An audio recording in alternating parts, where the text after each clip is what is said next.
There's a term which is perhaps the highest compliment that one can pay to a fellow lawyer, which is to be a lawyer's lawyer. Jack Stith is a lawyer's lawyer. Not many people could practice for nearly 60 years like Jack, and certainly not in the manner in which he has. Always willing to listen, always interested in what you have to say, always happy to help, a man of great vision. What sets Jack apart from many of the lawyers that I know is not only his accomplishments, but the humility that he brings in all conversations I've ever had with him. His service not only to his clients but to the public is simply unmatched. I've always been able to look at Jack as a mentor and as a go-to person. If there was ever an ethical or a professionalism question of any nature, Jack was the guy who would give the up-and-up answer. When he conducts meetings, for example, he's very good at not only seeing the big picture of an issue, but picking apart and diving into the sometimes difficult to ask questions. Each time I am with Jack, I am encouraged by his enthusiasm for the profession, his wisdom, and his vision. Even by the time I met Jack, his reputation in the legal community was well known. There's no question that he has left every place he's been a better place for him being there. Many attorneys that Jack has mentored over the years will follow in his footsteps and follow his fine example. If that happens, our profession will be better for it. I can think of no person who is more deserving of this award than Jack Stith. Hello. I'm so very proud, privileged, and pleased to be with you today, especially to be sitting here as the recipient of the prestigious Ritter Award, the highest honor bestowed by the Ohio State Bar Foundation. Before saying anything else, some thank yous are in order.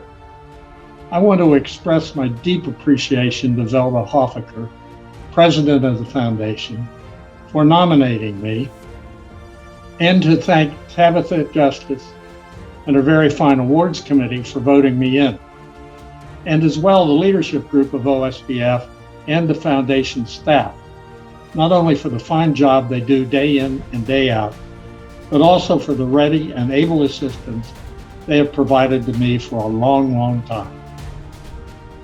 I'd be terribly remiss not to thank the lawyers and staff of my firm, Porter Wright, Morris, and Arthur, who took me in 17 years ago when I was looking for a new professional home, and who have supported me not only in my law practice, but also in my extracurricular activities, including this one.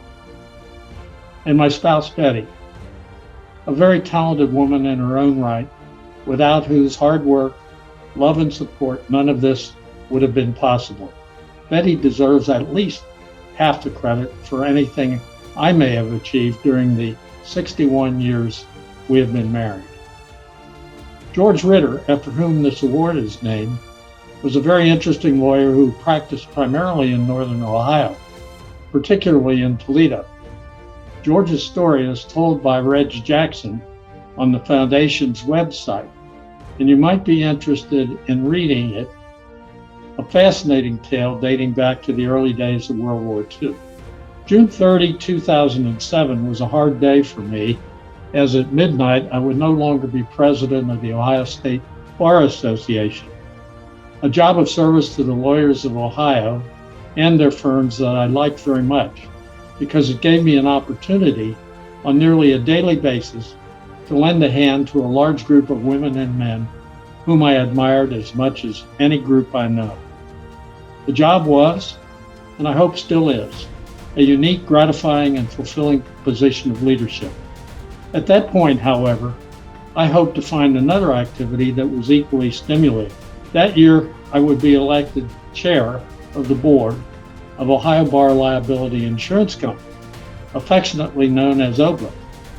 But that company was similar in purpose to the OSBA in its emphasis on the well-being of lawyers and lawyer groups, And wondering just how long that gig might last, little did I know that I would occupy that chair for the next 14 years.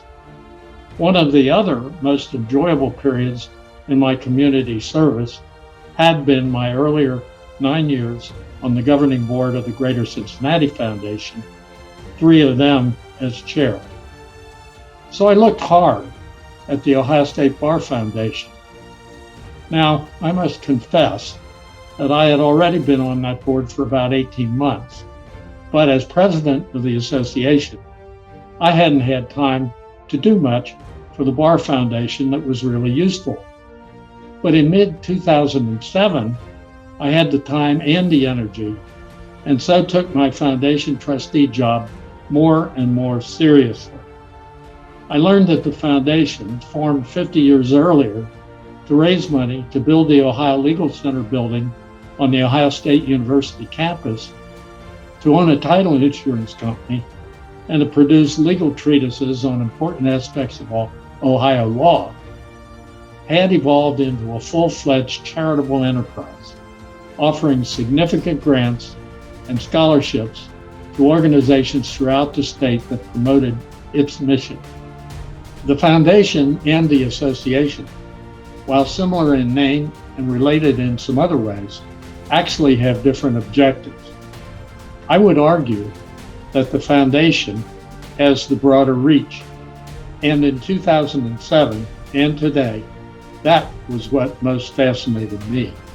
It has been a relationship that, with one break of several years to allow me to reset my clock, has resulted in 11 or 12 years of trying judiciously to give away other people's money, together with a little of my own. I say that the foundation has the broader reach. What do I mean by that? The association provides enormous assistance to lawyers and law firms, as it should, with service to the courts and the citizenry ancillary to its prime purpose of supporting lawyers.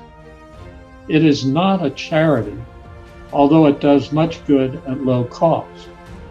The foundation, on the other hand, acts on behalf of lawyers and the profession as a whole to serve the broader community by using foundation assets to improve our system of justice and to educate our fellow citizens on the vital importance of the rule of law to our democracy. These are related but separate organizations working together, each with its own distinctly different emphasis and purpose. After spending more than a decade on the foundation board, including chairing a couple of the board's standing committees and serving as treasurer for the past 4 years, I certainly will miss the excitement and satisfaction of giving away so much money to deserving organizations in our state. But even more than that, I'll miss having those same organizations come back to report to the board how they have used the funds and to see the smiling faces of their clients. Thank you for recognizing the importance of the foundation's work through this award, which in truth belongs to the many, many people who are the engines that drive it. Come join us.